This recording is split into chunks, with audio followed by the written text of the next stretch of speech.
It was considered to be one of the largest spam cannon. And what interesting for the Python community there, Thomas, the phone home aspect, the controller of this botnet was actually based on Python, the reactor mailer system. And this was an interesting piece of malware that got really popular. It was a rootkit, really tough to find.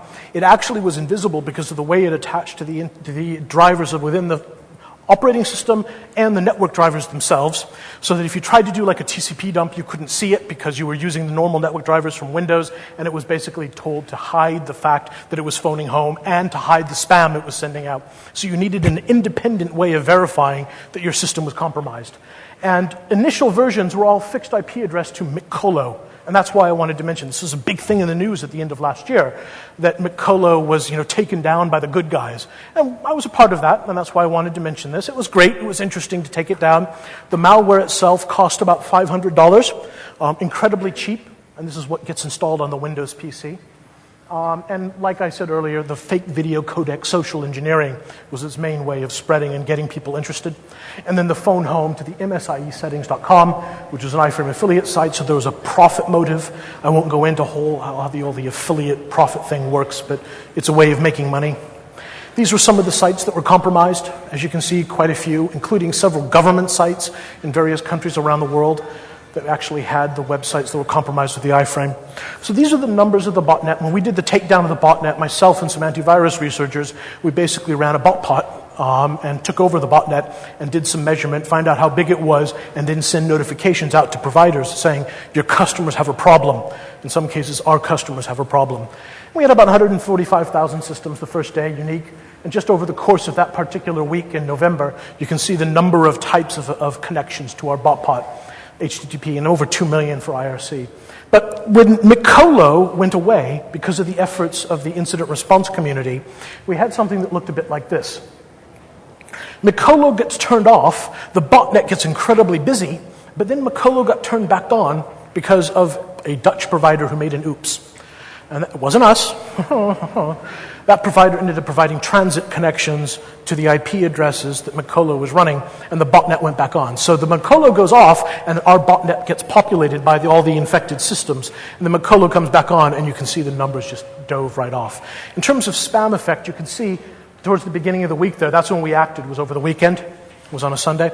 And then on the Monday, these are the spam rates at Access for All, the percentage of incoming mail that's spam. And as you can see, it did take a hit, but there's still a heck of a lot more orange out there than there is white. And by the end of the year, the numbers were pretty much back to normal, and certainly right now they are as high as ever, if not higher, for spam. Conficker, you've heard of Conficker? I barely care about Conficker anymore, but it made a lot of press, so we're going to talk about it briefly. It didn't do a lot, but the really interesting thing about Conficker was that it exploited something for which there was a well-publicized patch that was easy to fix. If you had MS-0867 installed from last year, you would have been protected from the major source of compromise of Conficker. If you didn't have an administrator password, which was admin, you would be protected from Conficker. And where you have seen the most number of infections have been in corporate desktop environments where they run a managed environment, and for whatever reason, the IT guys were scared to push the button on a Microsoft update and patch. Those of you who work in those environments probably know what I'm talking about. The IT guys hate having to do a big software update because of what might break. So what we have found in talking with our customers is that a lot of the people who were compromised by it, did I even mention this? Yeah. A lot of the people who were compromised because of VPNs. So a laptop, Road Warrior, the malware spreads over the VPN, which is behind the firewall, spreads across the corporate network, and the thousands of desktop machines, which are all running exactly the same version of Windows with the same crappy patch levels, all get instantly compromised. Easy.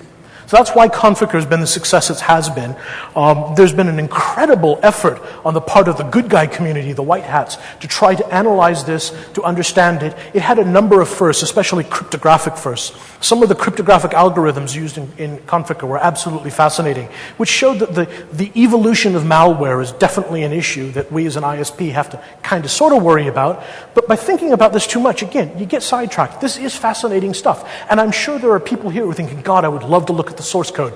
I would love to understand this. I'd like to look at the crypto stuff.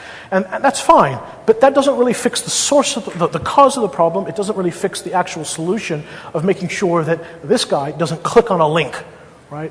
And that's the problem that I have to start thinking about. Back in February, the percentage of people that were infected, Russia, China, Netherlands, was way down there. A couple of weeks ago, looking through July rather, numbers pretty much the same. The number of daily infections, kind of bad.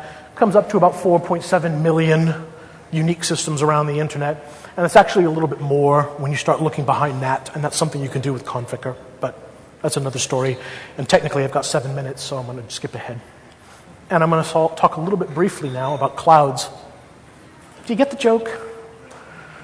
Yeah, it wasn't very good, but I must say I had a couple of bottles of wine at that point. So cloud security, I don't know how many of you are using cloud systems, but these are questions that you should think about.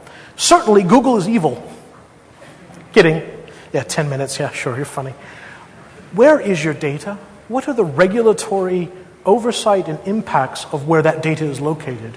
Who has access to the information? Is it encrypted? Can it be decrypted? Who's got keys? Is there a key escrow? Is there somebody else able to access your data somewhere on the internet?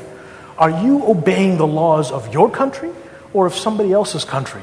And this is why I personally really don't find these things very comfortable. The United States has a horrendous track record over the last 8 years for invading privacy. And it is a little worrying to think about large data centers being built with email and personal information of Dutch companies who are bound by Dutch laws, but the information being somewhere else. I don't know what the regulatory issues are there, but I'm pretty sure that you don't escape them simply by having your data offshore. Clouds, in a way, for me also, and some of you in the room are old enough, it's like mainframes, right? Everybody's got a VT100 on their desk again, and you've got a dumb terminal you sit in front of, but all the really interesting stuff happens somewhere far away. I don't know why people are so comfortable with that, but again, I just want to throw it out there. Think about it. Think about where your data is. Think about being able to answer the questions if an auditor comes in, or the police, or your boss, and says, hey, where's that document? And you have to say, well, it's in the cloud. Yeah, but where is that document? You can't answer. Think about it. Great examples of how this has gone wrong. I'm sure most of you have heard about Amazon's Kindle 1984 gaffe of about 3 weeks ago, where Amazon basically screwed up the DRM mechanism and basically said, oh, they really can't have that, and they removed content from every Kindle that had already purchased 1984. They remotely did that on your Kindle if you had one. They reached right out and said, oh, we'll take that back, thank you very much. Clouds. And of course the Patriot Act. And a wonderful example of about 3 weeks ago, Twitter had their corporate information leaked. And this is a beautiful hack. The bad guy, realized that one of the people who worked in the administrative department of Twitter had a particular Gmail account. And a Google account. That Google account, obviously, if Twitter uses a lot of cloud services from Google, would be really interesting to gain access to. So that person, on a more or less hunch, went to Hotmail and registered the account, because it turns out the person who created it at Google had set up Hotmail account first, and that was the alternative email address that Google used in order to contact this person for password resets, for example. So the hack was fairly simple. Go to Hotmail, register Fooblah. Go to Google and say, I forgot my password, my name is Fooblah, send it to my alternative account. And that goes over to the Hotmail address. Now, they have access to the Gmail account. They're able to read the emails, figure out what the password was,